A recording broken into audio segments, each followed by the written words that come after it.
Okay, now verse 14, Daniel chapter 8. This is what we're talking about. This is where we're going here with this. And he said unto me, listen at this here, 2,300 days, then shall the sanctuary be cleansed. You've got to divide 365 or 366 into these days, and you get the equivalent of the year, year this would end up. And it came to pass, I Daniel, had seen the vision and saw the meaning.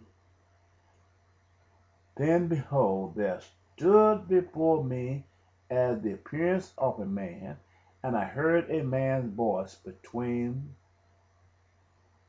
the banks of Ulea, which called and said, Gabriel, make this man to understand the vision. Okay, make this man to understand the vision.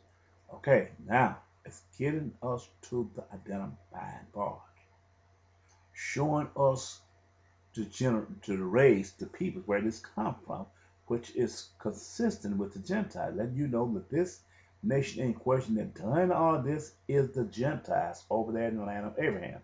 So he came near, verse 17, where I stood, and when he came, I was afraid, and I fell upon my face. But he said unto me, Understand, O Son of Man, but at the time of the end shall be the vision. Speaking of right now, he's giving us a point in time. Now, as he was speaking with me, I was in a deep sleep on my face toward the ground. But he touched me and set me upright, and he said, Behold, I will make thee know what shall be in the last end of the end of the nation. But at the time appointed, the end shall be.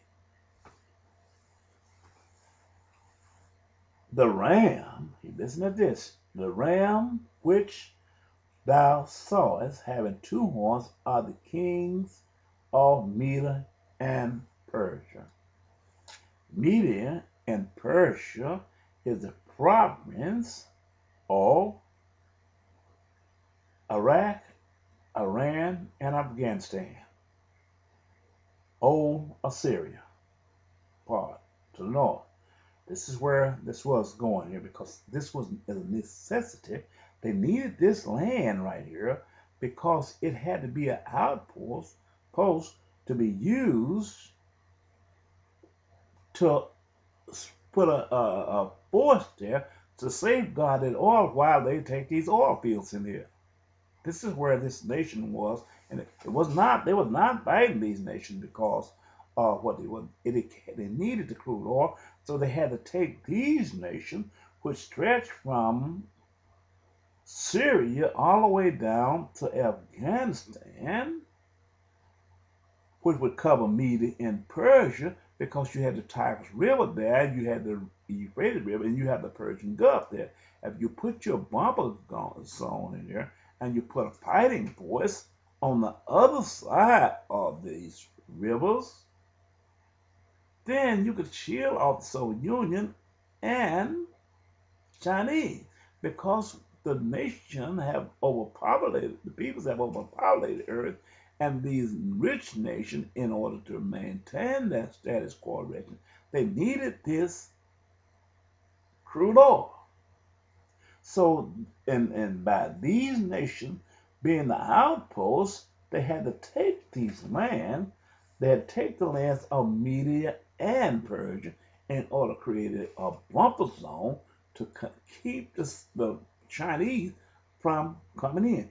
All of these things will come out in Revelation, because he will show you that, because in Revelation he will tell you that he's going to dry up these rivers. So they needed this here to let them prepare the way for the peoples out of the north, which is Soviet Union, and China out of the east. So this is what this man was doing, setting up a bumper going to take this part here, but he was going to keep it. Now, verse 10. The ram which thou sawest having two horns, I just have to read that. Okay, it said, the ram that thou sawest having two horns are the king of Media and Persia, and the rough gold is the king of Greece. And the great horn that is between his eyes is the first king, the first trigger part, the trigger part for World War II, for World War III, the first king, first victory leading to World War III, the first invasion.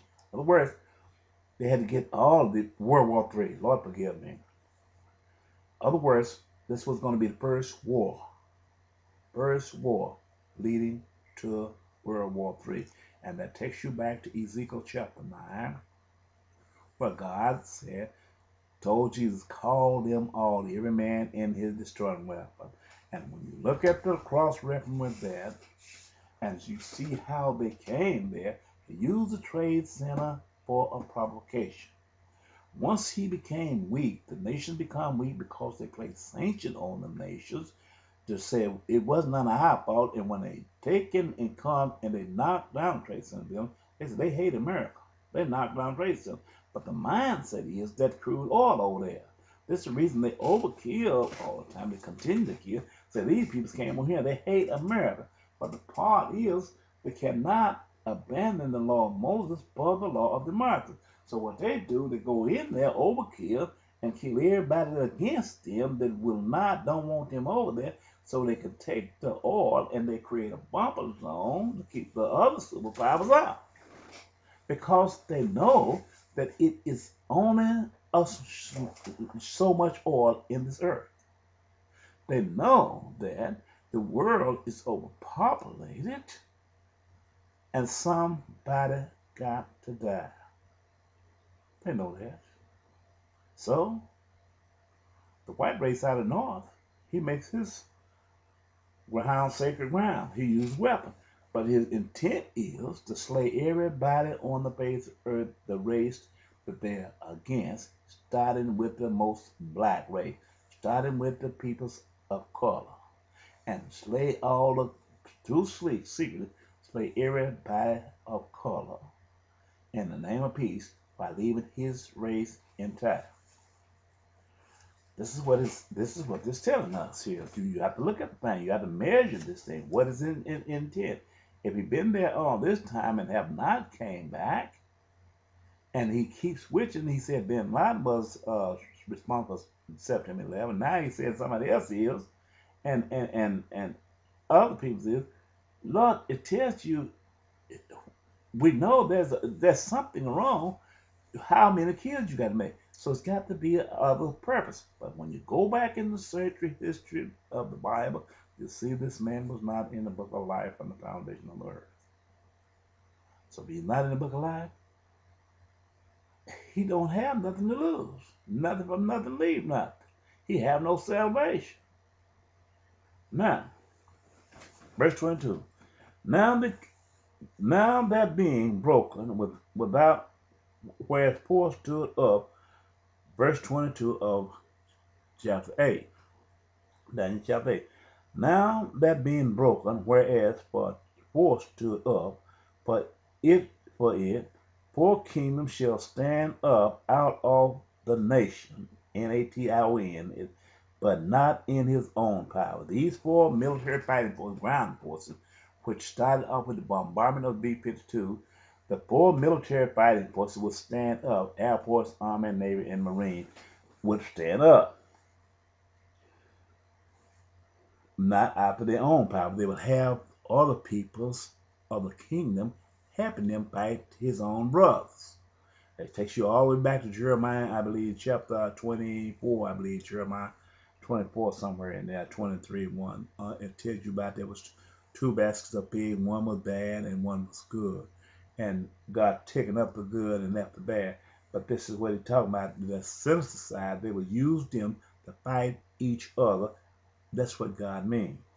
And in the later days, in the later time, verse 23, of their kingdom, when the transgressor are come to the full, a king of fierce countenance and understand dark sinners shall stand up.